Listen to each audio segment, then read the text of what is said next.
Right AP ప్రభుత్వం అంటే మార్పులు చేర్పులో భాగంగా చాలా నియోజకవర్గాలకు ఇన్ఛార్జీలు మార్చడం జరిగింది. అలాగే అభ్యర్థులను కూడా మారుస్తున్న నేపథ్యంలో మనం ఒక బ్రేకింగ్ న్యూస్ చేస్తున్నాం. సో కాపు రామచంద్రారెడ్డికి సంబంధించినటువంటి బ్రేకింగ్ న్యూస్ అది. సీఎంను కలిసి మాట్లాడే అవకాశం ఇవ్వలేదంటూ కూడా కాపు రామచంద్రారెడ్డి మాట్లాడారు. అండ్ ఇలా చేస్తారని అస్సలు ఊహించలేదంటూ కూడా ఆయన కమెంట్ చేయడం జరిగింది. ఎప్పుడు కూడా సీఎం మాట నేను జవదాటలేదు అంటూ కూడా ఆయన చెప్పారు. అయితే ఇండిపెండెంట్ గా బరిలోకి దిగుతానంటూ హాట్ కమెంట్స్ చేశారు కాపు రామచంద్రారెడ్డి. అండ్ కళ్యాణదుర్గం నుంచి నేను పోటీ చేస్తానంటూ కూడా చెప్పడం జరిగింది. వచ్చే ఎన్నికల్లో పోటీ చేస్తే ఖచ్చితంగా గెలుస్తాను అంటూ కూడా ఆయన ధీమా వ్యక్తం చేస్తున్నారు.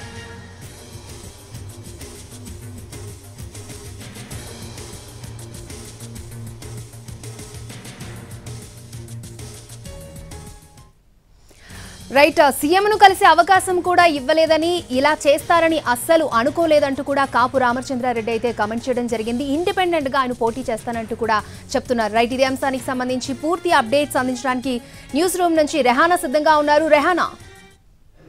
అక్షయ, కాపురం ఆంధ్రప్రదేశ్లో ముఖ్యంగా వైసీపీలో చూసుకున్నట్లయితే ఎన్నికల హీట్ కనిపిస్తూ ఉంది. కొద్దిసేపటి క్రితమే కాపు రామచంద్రారెడ్డి రాయదుర్గం ఎమ్మెల్యే తాను వైసీపీకి రాజీనామా చేస్తున్నట్టు స్పష్టంగా ప్రకటించారు. అదేవిధంగా మనం చూసుకుంటే గత కొద్ది రోజుల నుంచి ఆయన క్యాంపు కార్యాలయం చుట్టూ తిరుగుతూనే ఉన్నారు.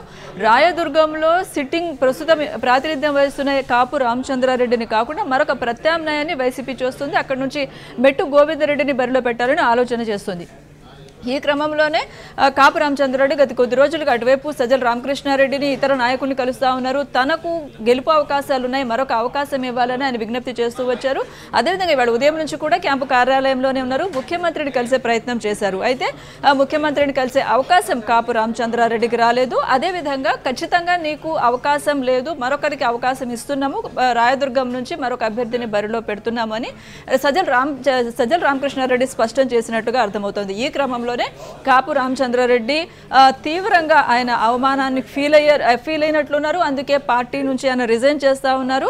అంతేకాకుండా వచ్చే ఎన్నికల్లో తాను రాయదుర్గం నుంచి అదేవిధంగా తన భార్య కళ్యాణదుర్గం నుంచి బరిలో ఉంటామని స్పష్టంగా ప్రకటించారు కొద్దిసేపటి క్రితం. దీంతో పాటు కేవలం ఇండిపెండెంట్ గానే కాకుండా వేరే పార్టీలో కనుక అవకాశం ఇచ్చినట్లయితే ఖచ్చితంగా ఆ పార్టీ నుంచి పోటీ చేస్తామని ఆయన వెల్లడించడం జరిగింది. మనం కాపు రామచంద్రారెడ్డి గురించి చూసుకున్నట్లయితే 2009లో మొదటిసారి ఆయన రాయదుర్గం నుంచి పోటీ చేశారు. 14,000 మెజార్టీతో టీడీపీ మీద అప్పట్లో కాంగ్రెస్ అభ్యర్థిగా ఆయన గెలిచారు. ఆ తర్వాత 2010 ప్రాంతంలో జగన్మోహన్ రెడ్డి సొంతంగా పార్టీ పెట్టుకున్న తర్వాత వైఎస్ఆర్సీపీ ఆయన కాంగ్రెస్ను వదిలి వైఎస్ఆర్సీపీ బాట పట్టారు, జగన్తో పాటు నడిచారు. ఆ ఉప ఎన్నికల్లో మరొకసారి 2012లో జరిగిన ఉప ఎన్నికల్లో ఆయన గెలవడం జరిగింది. 2014లో మరొకసారి వైసీపీ నుంచి ఆయనకు టికెట్ దొరికింది. అయితే ఆ 2014 ఎన్నికల్లో మాత్రం టీడీపీ అభ్యర్థి కాల్వ శ్రీనివాసుల చేతులు ఆయన ఓటమి పాలయ్యారు. 2019లో మరొకసారి వైసీపీ ఆయనకు రాయదుర్గం నుంచి బరిలో పెట్టింది. 2019లో మరొకసారి ఆయన 14,000 ఓట్ల మెజారిటీతో టీడీపీ మీద గెలిచారు. సో ఇప్పటి నుంచి చూసుకున్నట్లయితే 2009 నుంచి 3 సార్లుగా అంటే దాదాపు 15 ఏళ్లుగా అదే సెగ్మెంట్ నుంచి ఆయన ప్రాతినిధ్యం వహిస్తూ ఉన్నారు.